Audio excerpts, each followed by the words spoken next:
Hello everyone, welcome to another video.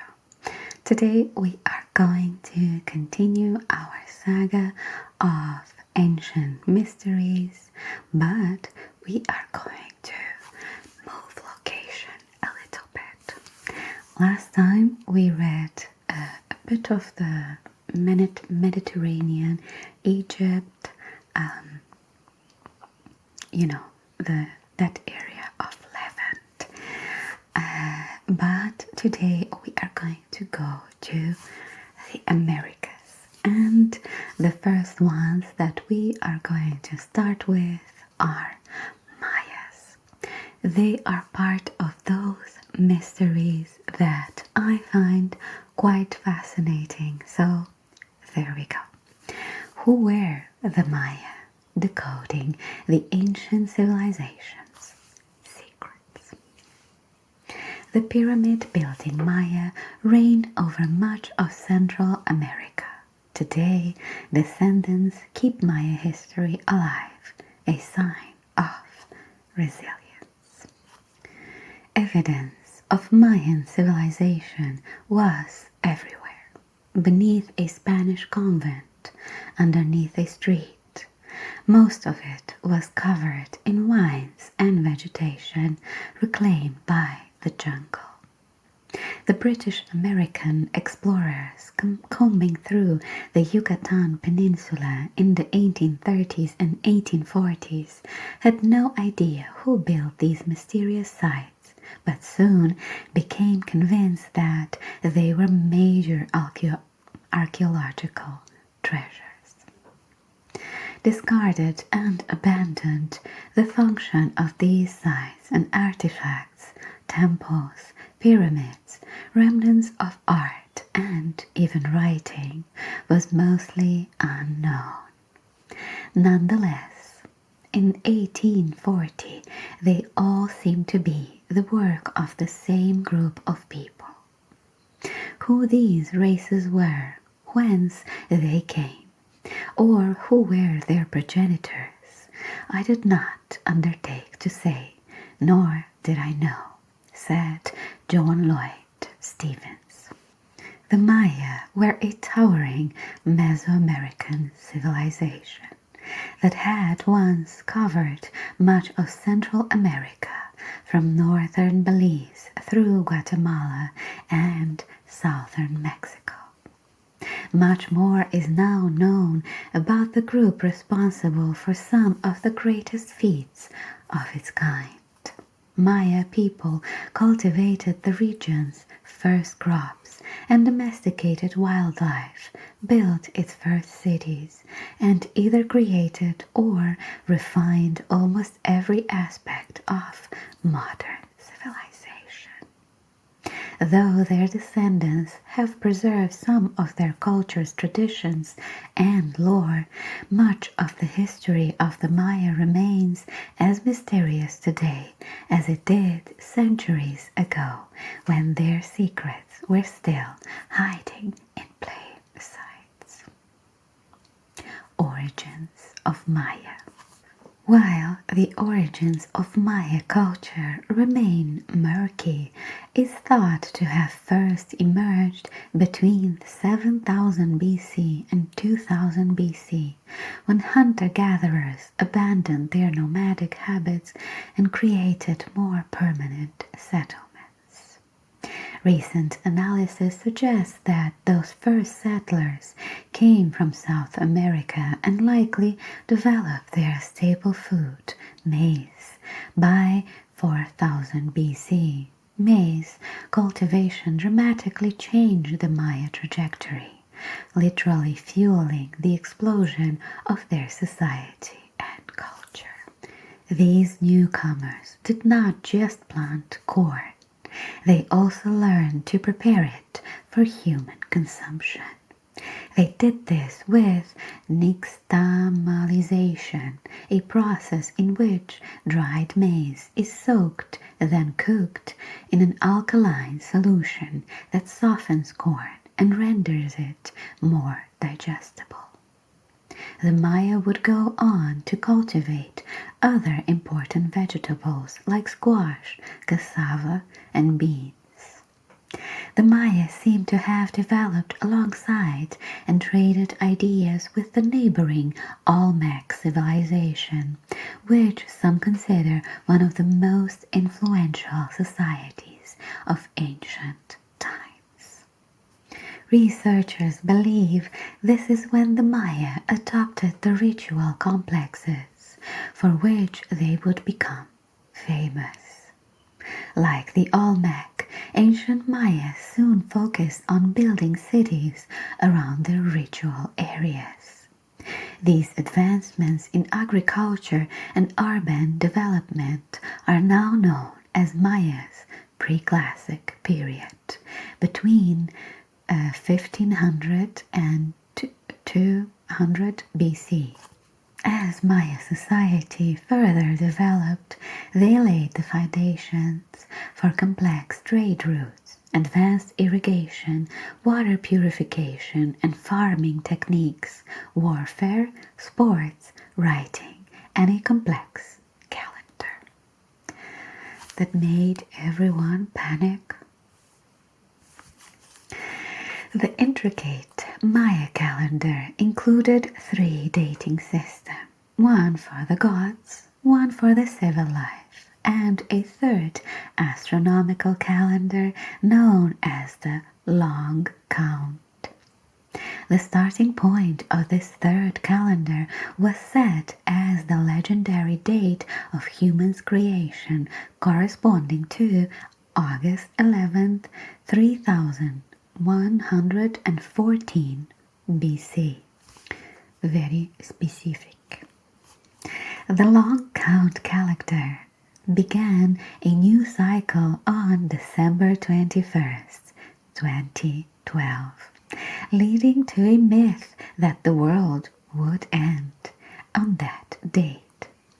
Despite urban legends and long-standing misinterpretation of Maya lore, however, the shift in calendar cycle did not bring the doomsday with it.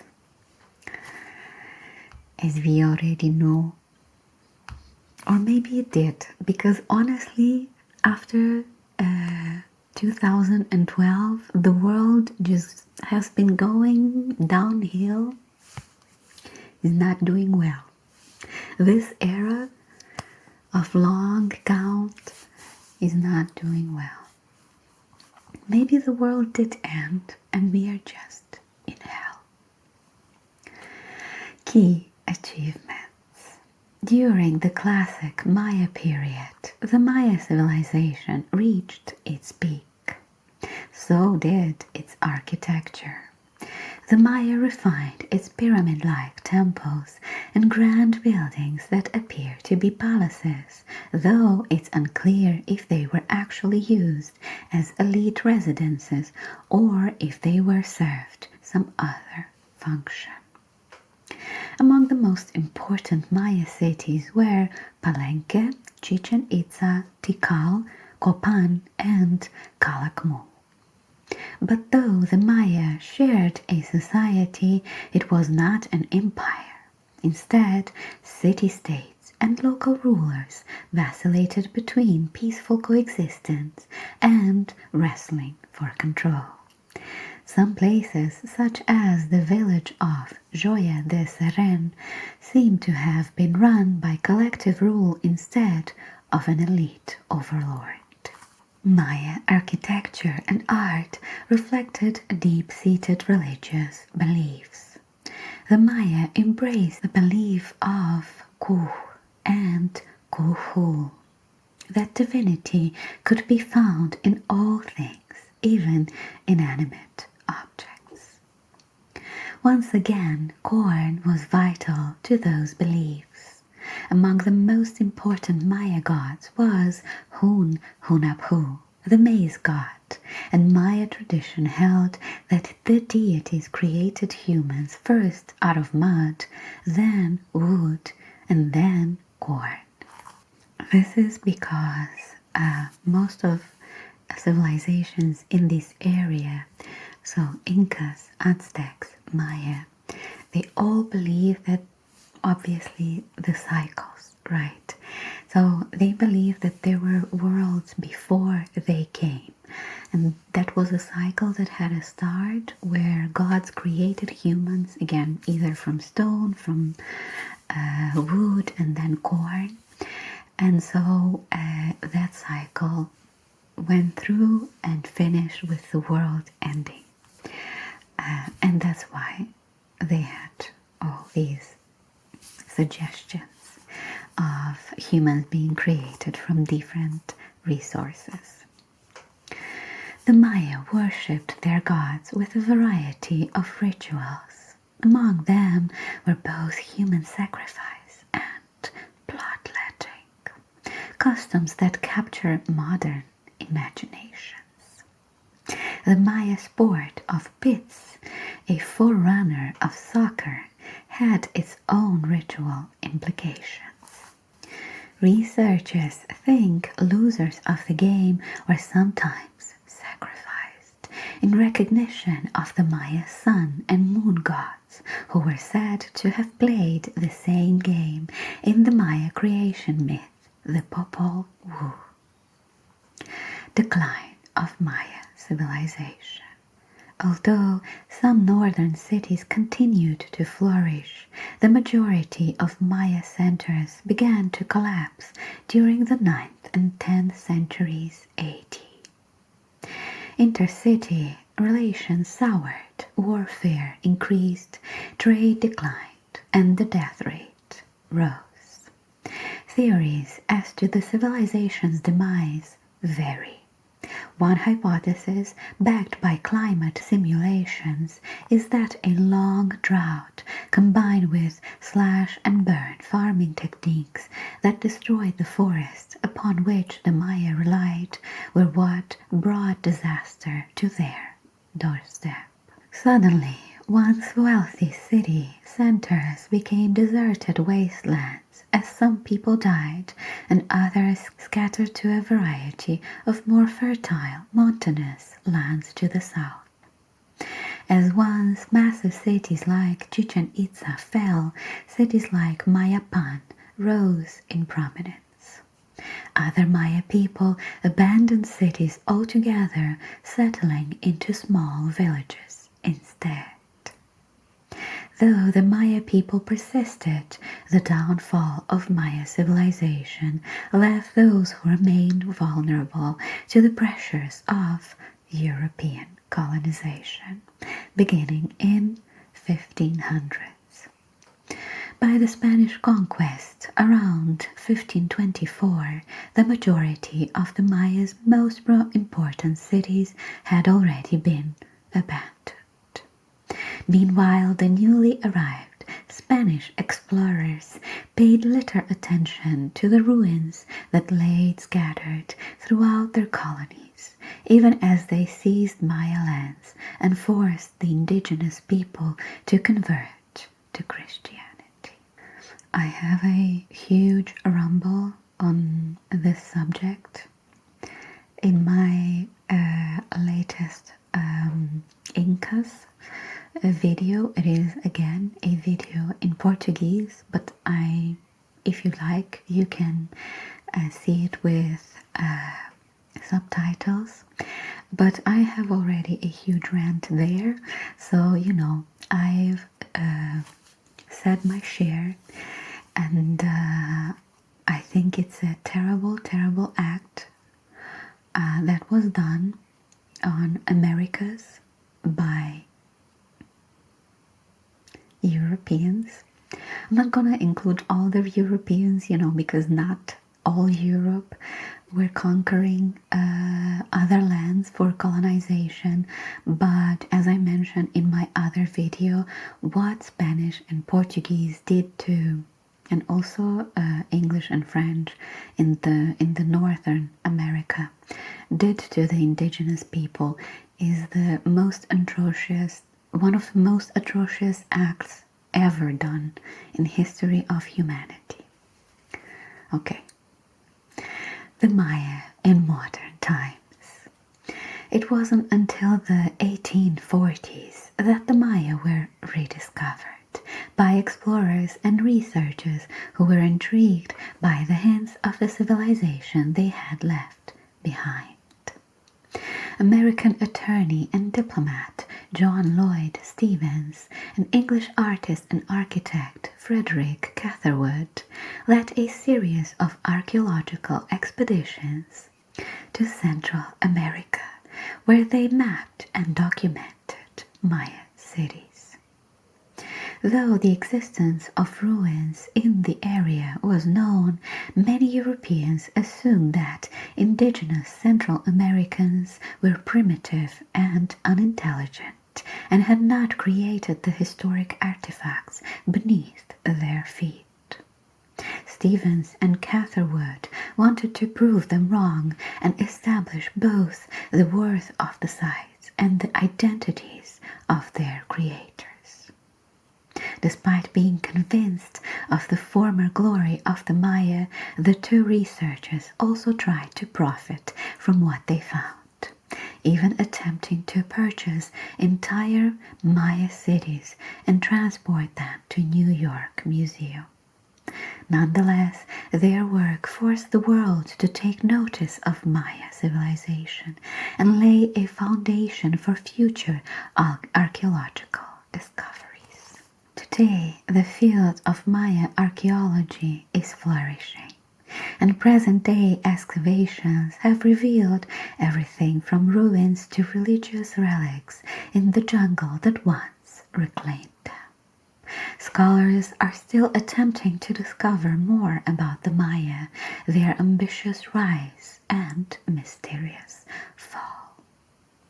While archaeological relics may be all that's left from their past, the Maya still exist in the present. More than 6 million Maya descendants live in the modern-day Central America, where more than 30 languages stemming from the ancient Mayan are still spoken. These descendants also keep many Mayan agricultural, religious, and land management traditions alive, a sign of the Mayan culture's resilience in the face of centuries of challenge and change. I think it's outstanding that these people had that empire and then which went to ruin, right? I feel like my opinion is that all empires that dream too high or the greediness takes them to places where no human should be allowed to go, the nature finds a way to throw them to the ground. I'm not saying that Mayas deserved that. Maybe they did at the time. Again, we don't know necessarily how they were treating the nature around them and people around them and stuff like that. So we can't tell for sure. But from other empires, we have some good examples of how huge empires can be brought to their knees. Either way, I am very happy that these people still live in the jungle. I have seen a few videos about Maya culture now in present day, and it's very interesting because the way they look as well, it's such a distinct physiognomy that I find them very handsome. But anyway, there we go. That was the Maya mystery. From Mayas, we are going to go to a few scattered places, which include also some places in the Americas. But we are going to speak about the ancient sites that sometimes appear in some mentions of certain aliens being the creators or the builders of the sites. So, were these ancient sites built by aliens? Here's why some people think so. From the Egyptian pyramids to the Nasca Lines, these ancient sites are some of the most enigmatic constructions on Earth. Mysterious ancient sites dot every corner of Earth. Some of these archaeological sites seem to defy the technological capabilities of their time, either because they are too big, too heavy, or too complex. As such, some suggest an ancient builders of Egyptian pyramids, the Nazca Lines, and others were following an extraterrestrial instruction manual. Perhaps the hands that crafted these ancient structures weren't really of this world. To be sure, it's fun to think about whether aliens have visited Earth. After all, humans are on the threshold of expanding our reach in space, and places like Mars are in our sight. Supposedly. But the truth is, there is no evidence suggesting that aliens have ever been here. Invoking a supernatural explanation for some of the most monumental of human achievements skips over the ingenuity of prehistoric civilizations. Here are 7 of the largest and most enigmatic structures on our planet. The first one is Sacsayhuaman. Outside of the old Inca capital of Cusco, a fortress called Sacsayhuaman rests on the Peruvian Andes. The site was built from enormous stones that were chiseled and stacked together like a jigsaw puzzle. Some say Sacsayhuaman could be the work of an ancient civilization that had a little help from interstellar friends. The 1,000-year-old interlocking fortress walls are made of rocks that weighed as much as 220 tons each, and which were carried more than 20 miles before being lifted and fit into place with laser-like precision. How an ancient culture accomplished such a feat of engineering is a fun little problem to solve. Turns out the Inca were as adept at building houses and fortified complexes as they were at watching the sky and keeping calendars.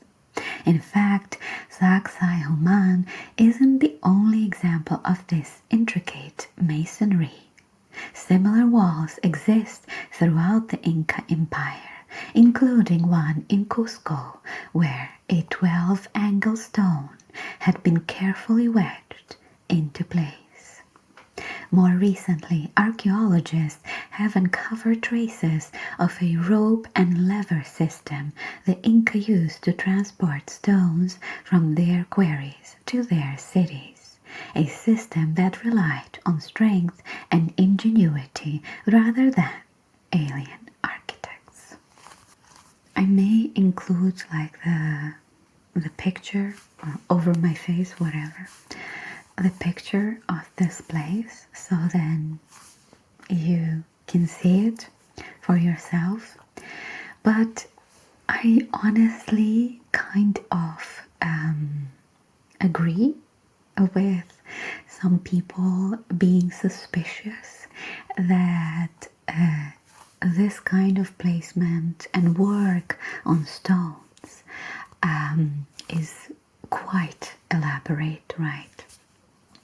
I mean, these are huge stones that, again, as they say, are fitted like puzzle into each other. So it's not like they just, it feels like they molded the stones or like melted the stones to fit like that and to be as efficient to stand for thousands of years, even though there's no, like, I don't know, no cement, no nothing. It's just stones fitted so well on each other that they are so resilient. In a way, I think it's a huge accomplishment, of course. But then on the other hand, going a little bit from what we read in the previous chapter, when Europeans went to the Americas, they directly implied that people there were savages. They were not intelligent. Again, they were savage, living in the jungle, and they knew nothing of civilized world that they were bringing with their cross and with their Christianity and with their stinky jamon and codfish. I said what I said. So I think that it comes a bit from that. So the fact that we don't believe that Incas or people, ancient civilizations, were not able to create these things because they were stupid, and we were smarter than them, and we were not able to create these things, and therefore it must be aliens. Anyway, but I think that Incas and Maya and Aztecs, they were incredibly intelligent people. They were incredibly rich people. Incas had tons and tons and tons of gold that, again, finance cities such as Cusco. There was so much riches in these cities that Spanish just, completely drained and were running to their death just to get that gold. Anyway, and run Incas to their deaths to get the gold. But that's not the point. I already complained about that in this video. But my point is just to say that there was money, there was intelligence, probably even more intelligence comparing to the Spanish and, the overall conquistadors at the time. And that's why it's seemingly is so incredible that these savage people were able to do this, but these people were not savage. They were intelligent, they were rich, they were cultured, they had long history of progress, and therefore these things are completely plausible to be made by man or human, no aliens involved. But you know what, I'm not gonna say that part of me doesn't want to believe. The second one is Nasca Lines. On a high and dry plateau some 200 miles southeast of Lima, more than hundreds of long, straight white lines are etched into the Peruvian desert, seemingly at random. Joining them are 430 geometric shapes, including figures of animals like a spider, a monkey, and a hummingbird. In recent years, scientists using AI technology have discovered 300 more glyphs. The longest of the lines run straight as an arrow for miles. The biggest shape stretched nearly 1,200 feet across and are best viewed from the air. Scientists suspected the Nasca, also spelled Nasca Lines, a UNESCO World Heritage Site, are as many as 2 millennia old. Because of their age, size, visibility from above, and mysterious nature, the lines are often cited as one of the best examples of alien handiwork on Earth. Otherwise, how would people from the ancient world have been able to make such huge designs in the desert without being able to fly? And why? Turns out it's rather easy to understand how. Called geoglyphs, these enigmatic designs are made by removing the top rust-colored layer of rocks to expose the brighter white sand underneath. Explaining why is more difficult to comprehend. Scientists who first studied the lines in the early 900s suspected they were made to align with constellations or solstices. However, more recent work suggests that Nazca Lines point to ceremonial or ritual sites related to water and fertility. In addition to being visible from the air, the shapes can be seen from surrounding foothills. If you have seen my videos about star lore, meaning why certain constellations are arranged the way that they are arranged and why they are called the way they are called, is because behind the story that was easily translated into a tale that was interesting to hear, instead of, oh, you have to count blah blah blah until you see a star A, star B and whatnot, and then I don't know, on January 13th that's the sign that I don't know, it's time to hibernate. I chose the wrong date. Let's change it to like May 13th. So that would be the time to plant the crops. So the stories that were associated with these constellations that showed at certain times on the sky prevalently, it's not like they just run away. They always show, right, most of the time. But in comparison, Orion is more visible in winter than in summer, during more time. So that is a way to translate here as well. So people created potentially, right? I don't know, maybe this was created as a landing point. Hey, land here. You know, like the sign for the aliens to land there.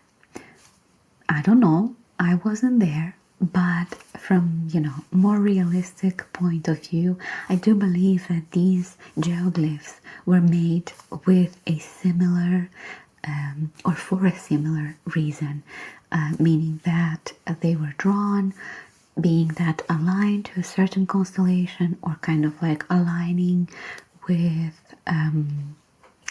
how the sun, where the sun set, or let's say with seasons, like being a ceremonial season because the sun aligned with the monkey, or I don't know, Sirius star aligned with the hummingbird, and that was the ceremonial season of also worshipping certain gods. And maybe these drawings are not just simple drawings all the time, but more so inclined to have like a pattern, because they were kind of showing these patterns to the gods that they had, right? We don't know what gods they had. Maybe that was a way to worship those gods as well, since most of the times when people are assuming that gods live in the sky and therefore creating something on earth that can be seen from the sky, meaning by gods looking down, seeing, oh, there's a hummingbird over there, pretty. Let me spare these people and give them some rain. Something like that. So it makes sense either way. Like being that like aligned with constellations, solstices, certain positions of sun, meaning that the rain season is coming and stuff like that, and also worshipping their gods in order then to gods provide them with, I don't know, with their benevolence and so forth. But anyway, next one we have the big one, the pyramids. Just outside Cairo and Giza, the most famous of Egypt's pyramids rise from the desert. Built during the Bronze Age more than 4,500 years ago, the pyramids at Giza are monumental tombs where ancient queens and pharaohs are buried. But how exactly did the Egyptians build these things? The Great Pyramid is made of millions of precisely hewn stones weighing at least 2 tons each. Even with today's cranes and other construction equipment, building a pyramid as big as that of Pharaoh Khufu would be a formidable challenge.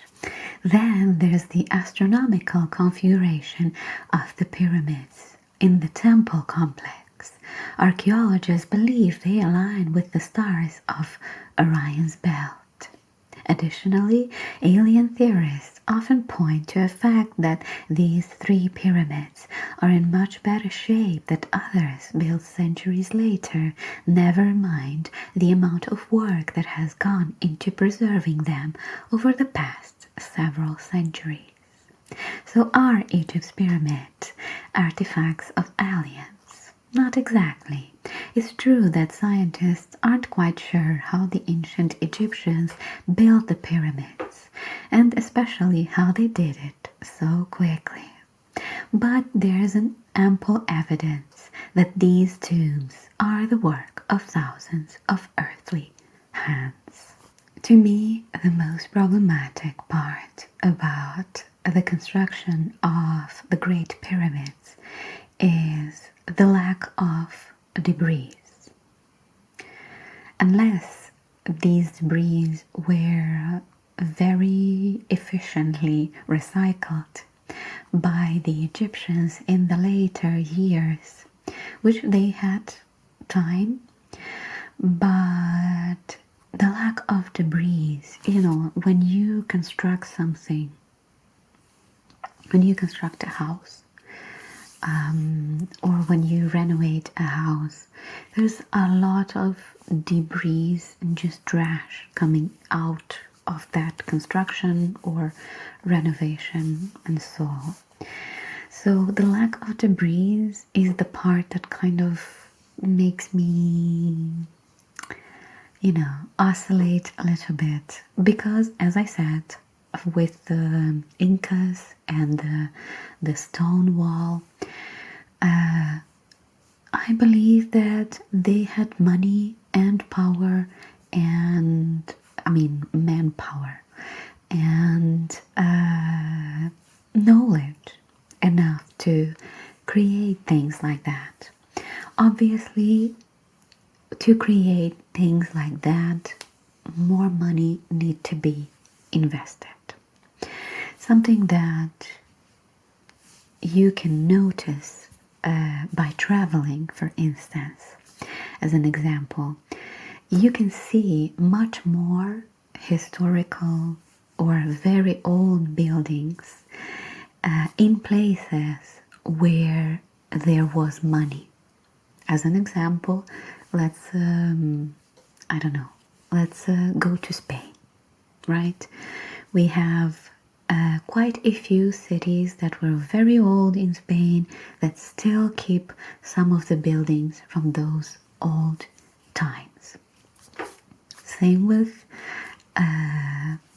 another one, UK. You go to London, you go to Edinburgh and other cities in UK, and you see a lot of amazing buildings that are standing there for centuries. And why is that? Because there was money to construct those buildings. Money to construct those buildings with thought and quality, and to pay the people who were smart enough in engineering, architecture, and so forth to construct those buildings. So my point is, I don't want to compare like to other countries that don't have these buildings, precisely because they did not have as much money at the time, comparing to both, let's say, Spain and UK. So going back to Egypt, Egypt is an ancient civilization.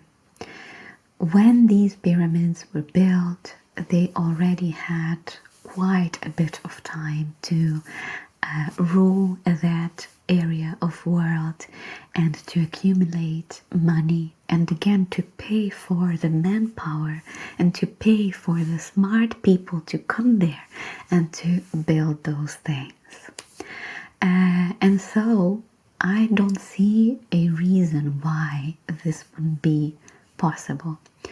I think that the pyramid of Khufu is a bit suspicious. Honestly, is a bit suspicious because of other things, not necessarily because of its construction, but either way, I do believe it was possible, being made by smart people, because of this thought that, like, I don't know, maybe it's like I can say it, like, maybe it is the white privilege. People from Europe, because they lived for centuries in this like Christian superiority complex that they had, they then point to the other worlds, other civilizations as incapable because, I don't know, they did not believe in Christian God. So they were stupid. Anyway, maybe it's stemming from that, like, oh, because how could these people be so smart back then? It's the same people. It is the same people. When we are looking from our perspective, now present, to the past thousands of years, let's go back 10,000 years, where civilizations were starting to form, at least the city-states that I already read about a few times through my videos, started to form. These people have the same amount of intelligence as we do now. Okay? So I feel like we have to step back a little bit from our white privilege, and also this me dragging the Christians today. I always do that. I will always hate you.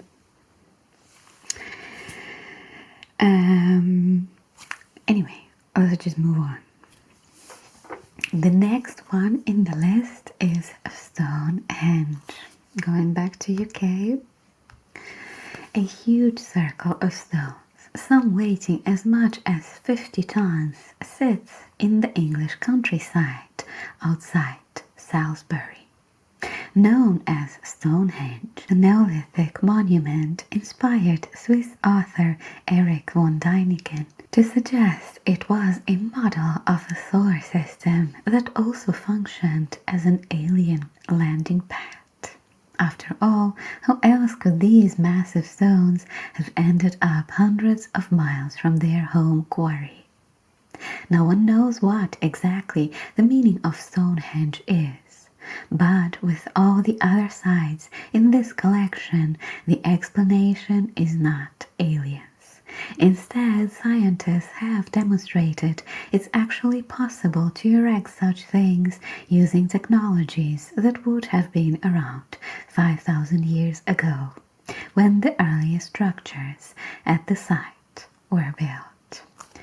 And now it appears as though the stones are aligned with solstice and eclipses, suggesting the Stonehenge builders were at least keeping the eye on the heavens, even if they did not come from above.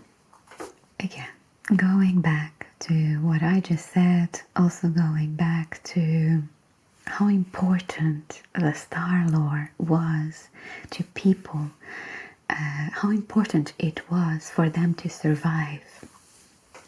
I believe that it's a creation of maybe that took 100,000 of years since the Homo sapiens spread throughout the world. I believe that they guided themselves by the stars that showed them that the spring is going to arrive, the time of, the raining season is going to arrive, the time to plant the crops once the planting agriculture started, which I do believe it started much earlier that we have records for. But anyway, I think that there is a driver for civilization as we know it that I'm not going to mention here, but it is related to something that we are still suffering from today, which means that civilization was created not on the benevolence of natural world. No, it was created on something that is trying to usurp the nature.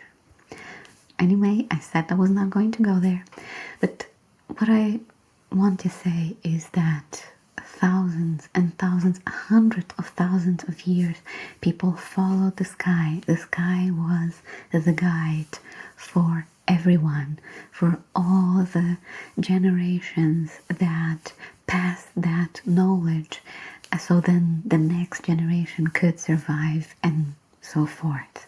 And obviously that these people were absolutely aware of solstices, because solstices are marks that point of change. So again, it's obvious that they would make it such an important event. Anyway, next on the list we have Teotihuacán. Teotihuacán, meaning the city of the gods, is a sprawling ancient city in Mexico that's best known for its pyramidal temples and astronomical alignments. Built more than 2,000 years ago, Teotihuacan's age, size, and complexity can make it seem otherworldly, but it's very much the work of humans. Scientists suspect that over centuries, a mix of cultures including Maya, Zapotec, and Mixtec built the city that would house more than 100,000 people. With its murals, tools, transportation system, and evidence of advanced agricultural practices, Teotihuacan is often considered much more technologically developed than should have been possible in pre-Aztec Mexico. By far, the most well-known of Teotihuacan's buildings is the massive Pyramid of the Sun, one of the largest such constructions in the Western Hemisphere. The pyramid's curious alignment is believed to be based on calendrical cycles. And yes, we already mentioned the cycles.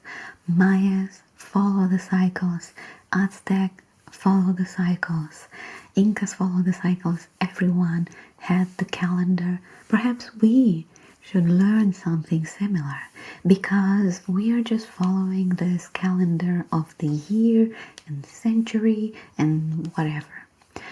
But maybe we should pay attention to other cycles. For instance, the cycles of, I don't know, the Earth's tilt changing. How about that? Maybe also chasing the cycles of our position towards the sun. This is very curious, and again, another tangent that I really love to go on in my videos. But nothing is like, of course, we are rotating, right? As a planet, we are rotating on our axis, and we also are rotating around the sun. But, surprise, the sun is rotating around the center of the galaxy. My God. Christians, hold your pants, okay? Nobody panic.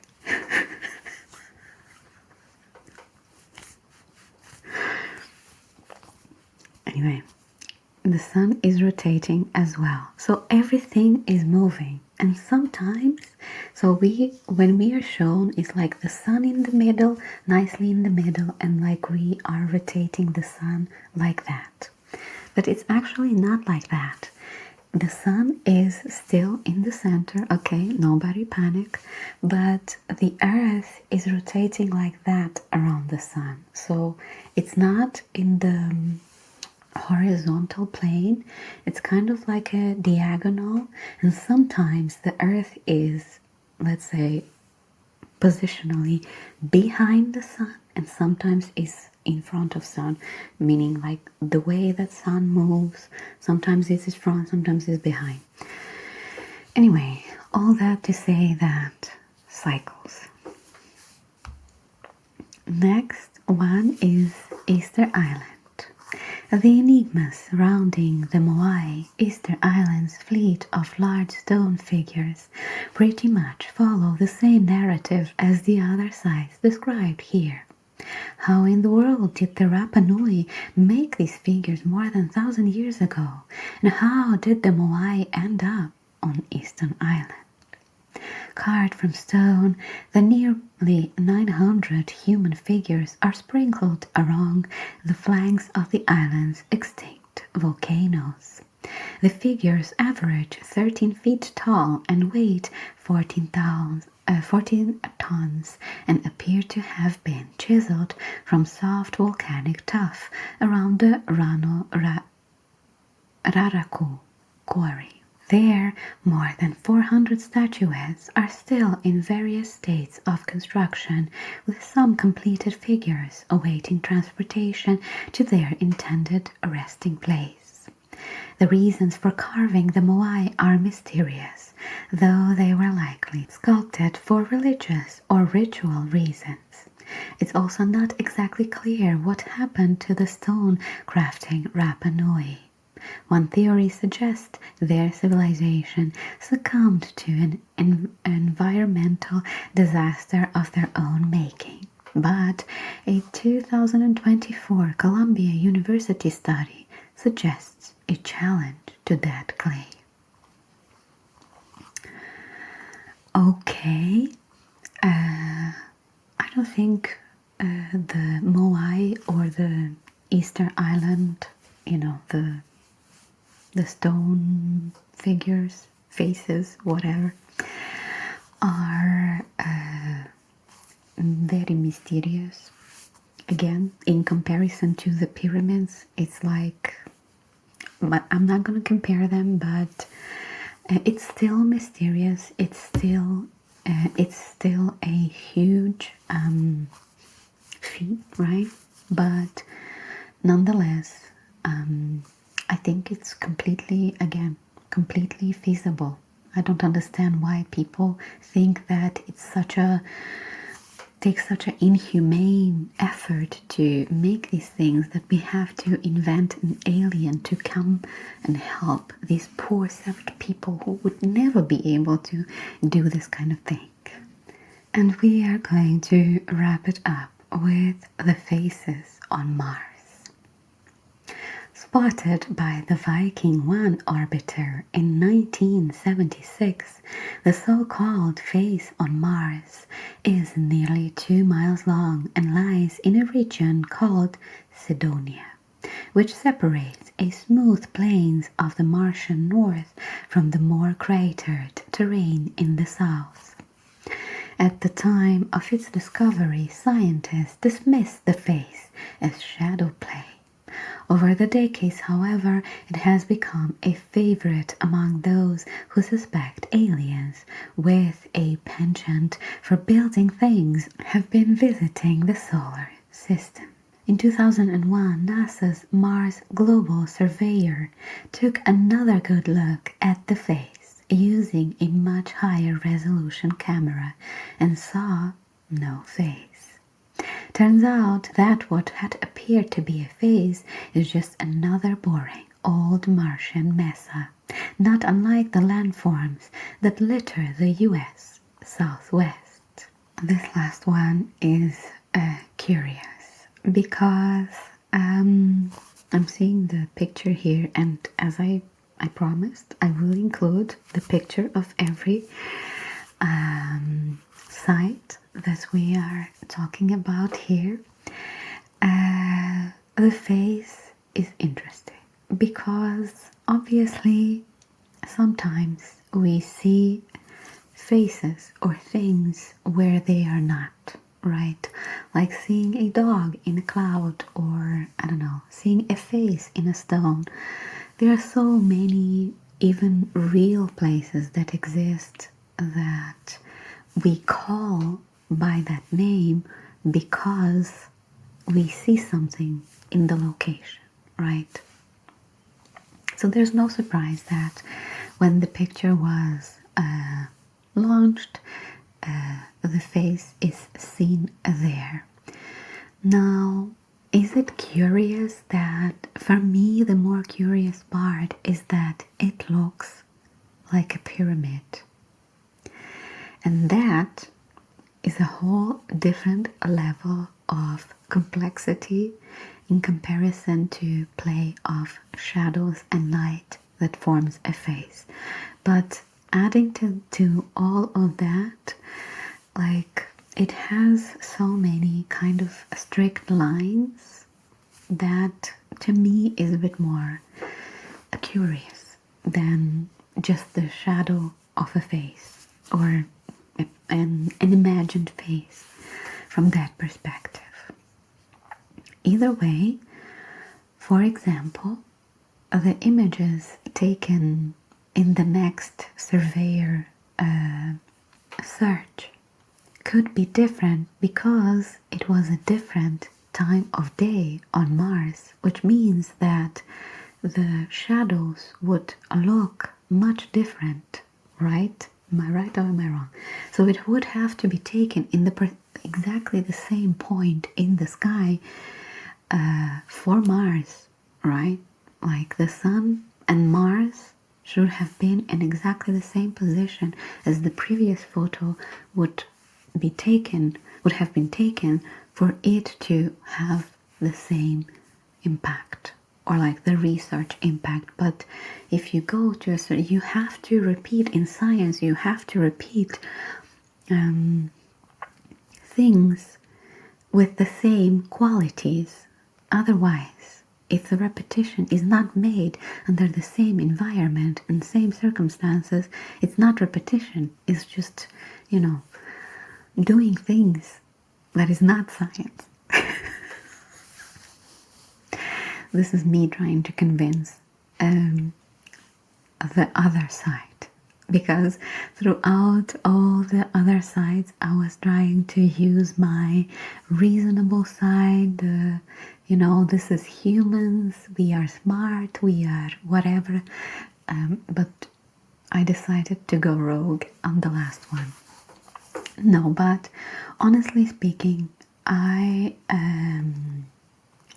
have an opinion, okay, that simple life is very common in the universe because it's obviously we don't have the studies or science of how life formed from non-life, right? But it did, and not only it did, but it also took a very short period of time, in my opinion. Okay, this is my opinion. All of the things that I go on a tangent on is just my opinion. Okay, so if you're mad, go be mad somewhere else. Because people can have different opinions, and as long as those opinions are not hurting anyone, we should be okay to have the tolerance to understand another person's perspective. But anyway, my opinion is that the elements for life exist on absolutely every planet. Absolutely every planet is capable of having or creating simple life. When I say simple life is bacteria, okay? Exactly how it started here, right, on Earth. Now, from my perspective, and this is the $1,000,000 question for me, because I think that a simple life is common in the universe and that it's kind of simple or easy to create it absolutely everywhere. There must be a counterpart where the complex life is difficult to create, meaning that even though most of the planets in the universe might have simple life or might have had simple life in the past or will have simple life in the future, the doorstep to the complex life, to multicellular life, is a very different gameplay. All of that just to say that I do suspect that Mars was very similar to what Earth is today, quite a few million years ago. Part of me even thinks that our life perhaps was started there and then came to us in a way of heavy bombardment and all of that. But I think that it's difficult to think that there is a complex life or there was a complex life on Mars that would be able to construct pyramids or faces or whatever. I think that if there was a complex civilization, complex life on Mars, from what Mars have survived throughout these last few million years, nothing, absolutely nothing would be left. We would have to go to Mars and dig and excavate and do all these archaeological processes to uncover any type of resemblance of complex life or even simple life, you know, because so many things happened in the meantime. Same for Earth. If something happened to, let's say, an asteroid, it already happened to us. We have an example. An asteroid fell on Earth and all the dinosaurs eventually fell. And then the Earth recreated complex life from there. But And that was just a small asteroid. I'm imagining different kind of events where bigger asteroids or other things happen, and all life or majority of life on a planet is destroyed, and then the rest of what is left is just, like a domino effect. Everything is gone. So I am not excluding the possibility that the face exists. It's a remnants of perhaps even humans. We don't know that. That existed on Mars, and millions and millions and million years ago something happened, and a part of Martians left perhaps to Earth and had to abandon the planet because something was happening. I don't know. I'm not going to say yes, I'm not going to say no. All I want to say is that do you agree? Do you think that a simple life is easy to create? Do you agree with me thinking that the simple life is easy to create? Or do you think that simple life, just the state of no life to life, is very difficult to cross? Because it's a very, ambivalent kind of thought. I think simple life is easy to create, but many people say that no, simple life is very difficult to cross that line from no life to life. I don't know. What do you think? Let me know in the comments. If you are still there, you can comment with a stone face that you survived the entire video of rambling. No, we read so many interesting things today. I am loving this. I was feeling quite a bit uninspired, but this video is bringing the inspiration in me. So I hope that you enjoyed it as well. Thank you so much for being here today, and I will see you next time. Bye.